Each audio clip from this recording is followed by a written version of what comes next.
Bonjour, je suis Nirmala Gustave, auteure du livre Chanty de Pondichéry à Sarcelles. C'est un recueil de nouvelles qui vous parle de la communauté de Pondichéry installée en France. Alors le titre Chanty de Pondichéry à Sarcelles. Chanty, c'est un prénom indien qui vient du sanskrit, la langue ancienne de l'Inde, et qui signifie la paix. Alors j'ai beaucoup aimé ce prénom. Et de Pondichéry à Sarcelles, Pondichéry qui est un ancien comptoir français en Inde du Sud, dans le Tamil Nadu où je suis née, et Sarcelles, une ville de banlieue parisienne, où il y a une très grosse communauté indienne, notamment de Pondichéryens, et où j'ai vécu 30 ans. Alors, ce recueil de nouvelles, c'est une régalade de portraits de femmes essentiellement, de petites filles, de jeunes filles, de grand-mères, de mères, qui évoluent dans leur biculture indienne et française. C'est un témoignage de ma communauté où j'ai pu observer, parce que en tant qu'écrivain j'adore observer les personnes, relever des détails, certains noms vont m'évoquer des choses et à partir de là je vais broder une histoire. Et dans ce livre c'est vraiment un témoignage de cette communauté avec des personnages qui sont fictifs, bien sûr, et en même temps à la ressemblance de ce qui existe aujourd'hui. Alors, je vais vous lire, je vais vous partager à qui est dédié ce recueil, ce roman. Donc, à mon père adoré, Émile Gustave, homme engagé dans la vie associative dès son arrivée en France dans les années 60, qui m'a transmis le goût des actions sociétales. À l'association Union Amicale Franco-Indienne à Sarcelles, en France, aux membres du comité pour les réunions qui ont toujours été des rencontres joyeuses et amicales, et je les salue avec beaucoup d'amour. À Nadine Delarue, la directrice de la Maison des Jeunes et de la Culture, la MJC de Sarcelles, incontournable lieu pour son accueil chaleureux. Alors Nadine est elle-même un personnage incontournable de la ville depuis des années. Son sens du lien, sa joie de vivre, son efficacité professionnelle ont fait de la MJC un lieu vraiment très accueillant.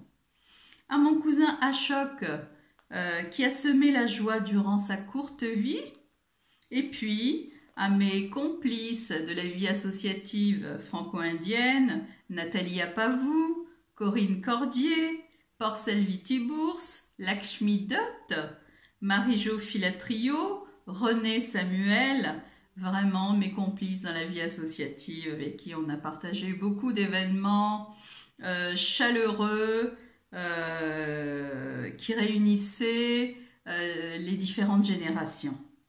À mon amie Jocelyne Beurier, née Mariani, Kalaimagel, de son prénom d'artiste, qui signifie fille des arts en langue tamoule, qui a été donnée avec amour par son père.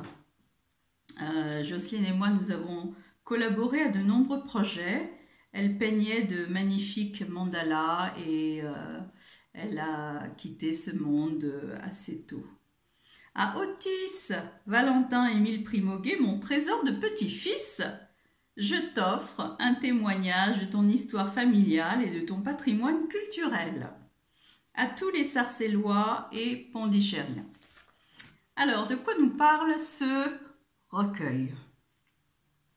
Eh bien, c'est une régalade de portraits de femmes qui plonge le lecteur dans un quotidien multiculturel, haut en couleurs, de la communauté indienne de Pondichéry installée en France.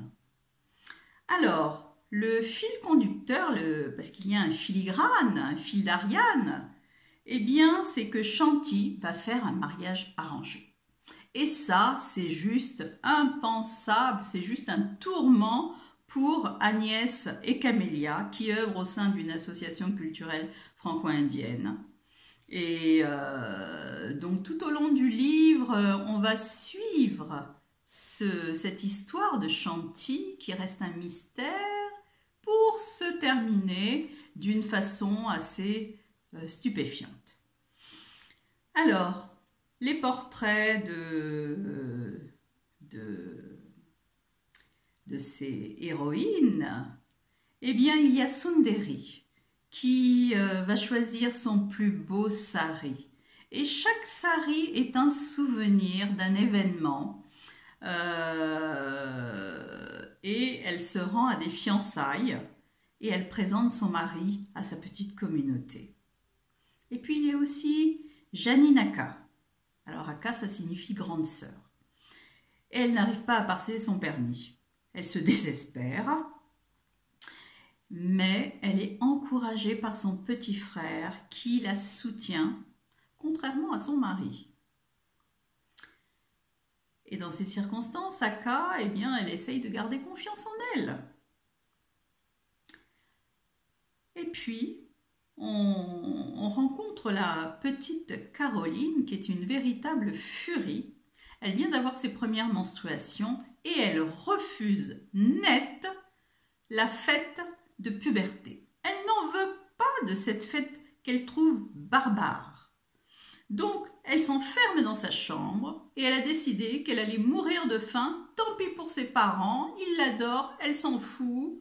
Elle s'enferme dans sa chambre, elle ne veut pas de cette fête. Bon. Il y a Jayachiri qui est déprimée, complètement déprimée. Entre sa vie de mère de famille, avec son mari qui est là, c'est un mariage de longue date, elle est complètement déprimée.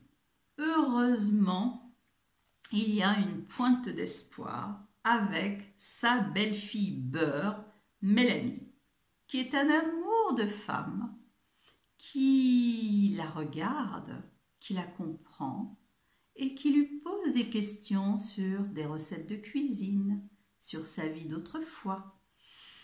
Et ça va lui remonter le moral. Et puis, on rencontre Clotilde, qui est une grand-mère alerte, qui a de beaux projets encore et qui plonge dans ses souvenirs car elle veut réaliser un kolam bien spécial, un kolam de fête.